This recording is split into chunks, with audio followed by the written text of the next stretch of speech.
Hello Canada visa applicants. आज के video में 3 मेजर अपडेट्स आपके साथ डिस्कस करने जा रही हूँ। सबसे पहले वीज़ा की प्रोसेसिंग की टाइमलाइन डिस्कस करूँगी जो आईआरसीसी की ऑफिशियल वेबसाइट पे इस हफ्ते पे आ चुकी है। दूसरी बात करूँगी जो नए इमिग्रेशन मिनिस्टर का नाम अनाउंस हो चुका है, लीना मैटलेज गाइब। उनके बारे में बात करेंगे, कैसा कार्यकाल रह सकता है, क्या उनको चैलेंजेस फेस करने पड़ सकते हैं और हम उनसे क्या उम्मीदें रख सकते हैं। तीसरी इंपॉर्टेंट अपडेट स्टूडेंट्स आपके लिए जानना बहुत ज़रूरी है क्योंकि majority of the students apply करते हैं ओंटारियो में और इस टाइम पे ओंटारियो में कुछ ऐसे कॉलेजेस यूनिवर्सिटीज़ हैं जो प्रोग्राम्स को सस्पेंड कर रहे हैं या एलिमिनेट कर रहे हैं, तो उनके लिए इस अपडेट को जानना बहुत ज़रूरी है। तो वीडियो नहीं जा रहा इन्फॉर्मेटिव, कृपया करके पूरी इन्फॉर्मेशन के लिए इसको अंत तक देखना। ज़्यादा से ज़्यादा उन एप्लीकेंट्स के साथ ज़रूर शेयर करना जो कनाडा में पढ़ने का, काम करने का या वहाँ पर पीआर लेने का ड्रीम रखते हैं। और अगर आप ऐसी इंपॉर्टेंट अपडेट्स शॉर्ट में चाहते हैं तो आप मेरे को इंस्टाग्राम पे फॉलो कर सकते हैं।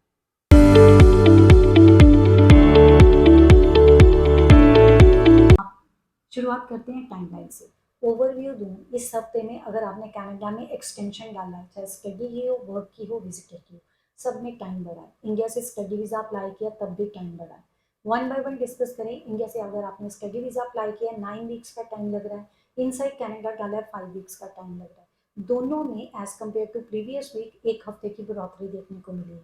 इनसाइड कनाडा अगर आपने एक्सटेंशन डाला हुआ है 234 डेज लग रही है, पहले से 11 दिन बढ़ गया। वर्क परमिट वालों के लिए खुशखबरी है, आफ्टर ए लॉन्ग टाइम उनका फिर 1 हफ्ता कम हो गया, 16 वीक्स का टाइम शो हो रहा है। 237 डेज लग रहे हैं अगर वर्क परमिट का एक्सटेंशन इनसाइड कनाडा डाला, चाहे फर्स्ट टाइम डाला हो या एक्सटेंशन डाला हो, पहले से 4 दिन बढ़ गया। विजिटर वीज़ा काफ़ी लोग इंडिया से अप्लाई करते हैं, 18 डेज का टाइम शो हो रहा है, पहले से 2 दिन कम हो गया। ये टाइम 4 दिन बढ़ गया है अगर आपने इनसाइड कनाडा विजिट कर वीज़ा फर्स्ट टाइम डाला है। विजिटर वीज़ा का एक्सटेंशन डाला है, 169 डेज लग रहे हैं जो पहले से 6 दिन बढ़ गया। तो ये रही टाइमलाइन। अब बात करते हैं इमिग्रेशन मिनिस्टर की। नए इमिग्रेशन मिनिस्टर की अनाउंसमेंट हुई तो उनके बारे में काफ़ी पॉजिटिव रिव्यू आए हैं। पहले तो वो हैलिफैक्स से बिलोंग करती हैं। शॉन फ्रेजर जो पहले इमिग्रेशन मिनिस्टर रह चुके हैं, वो भी उसी एरिया से काफ़ी अच्छा काम किया था, बैकलॉग कम किया था क्योंकि कोविड के टाइम पे बहुत सारा बैकलॉग बढ़ गया था। उम्मीद कर रहे हैं ये मिनिस्टर भी बहुत अच्छा काम करेंगे, उनसे यही उम्मीद है क्योंकि इन्होंने ऑलरेडी नोवा स्कोशिया में काफ़ी अच्छा वर्क किया, माइग्रेंट्स को फोकस किया, प्रमोट किया, डाइवर्सिटी, इंक्लूजन को, फेयरनेस को। तो इस चीज़ को अगर वो पूरे कनाडा में इम्प्लीमेंट करती हैं तो जैसे कि ब्रिटिश कोलंबिया, ओंटारियो, क्यूबेक जो हब रहता है माइग्रेंट्स का, जहाँ पे सबसे ज़्यादा माइग्रेंट्स जाते हैं, तो हो सकता है कुछ ऐसे पायलट प्रोग्राम्स लेके आएँ जो लेस पॉपुलर एरियाज़ के लिए बेटर हो, तो माइग्रेंट्स का अटेंशन उधर की तरफ जाए। वो कोई भी प्रोविंस हो सकता है जो स्मॉलर भी है, जहाँ पे कम माइग्रेंट्स जाते हैं। अगर इनकी क्वालिफिकेशन की बात करें तो वेल क्वालिफाइड है। इन्होंने बैचलर किया हुआ है इकोनॉमिक्स, पॉलिटिकल साइंस में, लॉ में भी किया है, मास्टर ऑफ पब्लिक एडमिनिस्ट्रेशन किया हुआ है। तो ये इनकी शुरुआत भी रही ना, खुद ये माइग्रेंट है और इनकी शुरुआत भी लाइक इन्होंने, जैसे हम इंडिया में सबसे पहले एमएलए रहता है, फिर एमपी रहता है, उसके बाद लाइक नेशनल लेवल पे काम करते हैं। तो इन्होंने भी पहले एमएलए, फिर एमपी, फिर उसके बाद अब ये इमिग्रेशन मिनिस्टर है। तो इस तरीके से इनकी तरक्की भी देखी गई है, लेकिन इनको काफ़ी चैलेंजेस फेस करने पड़ सकते हैं क्योंकि इस टाइम पे कनाडा माइग्रेशन को लेके काफ़ी मेजर चेंजेस की अनाउंसमेंट कर रहा है। जैसे पीआर ने 1% ऑफ कैनेडियन टोटल जो उनकी पॉपुलेशन है उसको 1% करने की बात की है। तो टीआर की बात करें 7% के करीब है, तो उसको वो कम करके 5% 2027 तक लेके जा रहे हैं।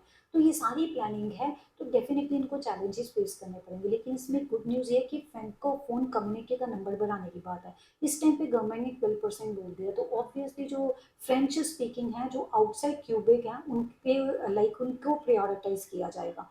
इसी के साथ जो इनको मेजर चैलेंज इस टाइम पे फेस करना पड़ सकता है वो है असाइलम सीकर्स का। नो डाउट काफ़ी लोग असाइलम डालते हैं क्योंकि उनको थ्रेट रहता है अपनी कंट्री में, लेकिन इसी के साथ आजकल थ्रेट सिर्फ कंट्री तक ना सीमित होकर और भी काफ़ी रीजंस हैं जिसके कारण असाइलम का नंबर बढ़ रहा है। इवन 2025 के शुरुआत के अब तक के महीनों के आंकड़ों को अगर कंपेयर किया जाए ना, 2024 से ये 22% ज़्यादा हो गया है। इस टाइम पे 5500 लोग असाइलम डाल चुके हैं। तो नो डाउट आईआरसीसी काफ़ी इसका अच्छा पॉजिटिव वे में रिप्लाई भी कर रही है, मीन्स पॉजिटिव अप्रूवल भी आ रही है, लेकिन फिर भी इतना ज़्यादा असाइलम सीकर्स का नंबर इनको हैंडल करना पड़ेगा। तो इस टाइम पे अगर बात करें, और काफ़ी रीजंस है जिसके कारण डाल रहे हैं, क्योंकि कैपिंग कर दी या कुछ ऐसे प्रोग्राम्स हैं जो स्टूडेंट्स को पढ़ने के बाद लाइक पाथवे नहीं प्रोवाइड करते फॉर जॉब या फॉर पीआर, या उनकी क्वालिफिकेशन उनको अलाउ नहीं करती, या लाइक उनकी जो पीआर से पीआर पॉलिसीज़ काफ़ी रिस्ट्रिक्टिव हो गई हैं, कैपिंग हो गई कनाडा में, बहुत सारे रीज़न हैं। तो वो बच्चे वहाँ पर डाल देते हैं असाइलम के लिए। इसमें काफ़ी लोगों का नंबर सामने भी आया है, तो लाइक असाइलम्स का नंबर बढ़ता है, तो देखते हैं ये कैसे इसको हैंडल करते हैं। ओंटारियो की बात करें तो हमेशा फेवरेट स्टडी डेस्टिनेशन रहा है स्टूडेंट्स का। बहुत सारे कॉलेजेस हैं, बहुत सारे प्रोग्राम्स हैं और बहुत सारे माइग्रेंट्स हैं। सो काफ़ी रीज़न है, जॉब अपॉर्चुनिटीज़ भी मिल जाती हैं बच्चों को, तो इसीलिए स्टूडेंट्स वहाँ पे जाते हैं। सबसे ज़्यादा ब्रैम्पटन, टोरंटो और नियर बाय एरियाज़ के यूनिवर्सिटीज़ या कॉलेजेस रहते हैं।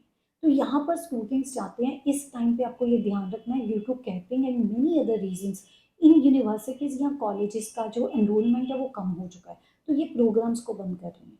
इसमें सू कॉलेज, एल्गोमा यूनिवर्सिटी, इनके कैंपस जो सू सेंट मेरी में है, ब्रैम्पटन में है, उनका नाम सामने आया है।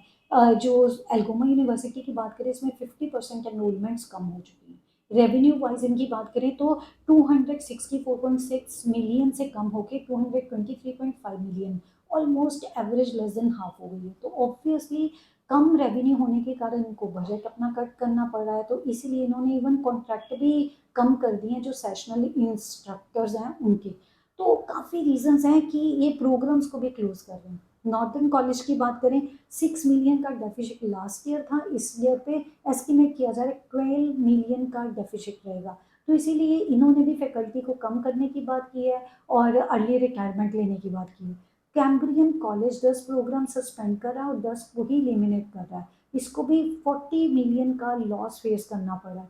तो ये काफ़ी रीजंस हैं। नो डाउट कॉलेजेस सफ़र कर रहे हैं, लेकिन सिर्फ कॉलेजेस के सफ़र करने तक बात नहीं रहती। जो फैकल्टी को इन्होंने रिटायर अर्ली होने के लिए बोला है, या जिनका कॉन्ट्रैक्ट कम किया, वो भी तो पैनिक हैं, उनमें भी तो अनसर्टेनिटी की है जॉब से लेके। और एक्सपर्ट या जो एक्सपर्टीज़ नॉलेज होती है, उससे बेरफ्त हो जाएंगे स्टूडेंट्स। स्टूडेंट्स भी सफ़र करेंगे, डाइवर्सिटी नहीं मिलेगी, एक्सपीरियंस फैकल्टी कम है, प्रोग्राम्स कम है। तो प्रोग्राम्स कम होने के कारण कहीं न कहीं उनको एनरोलमेंट में भी कॉम्पिटिशन फेस करना पड़ेगा।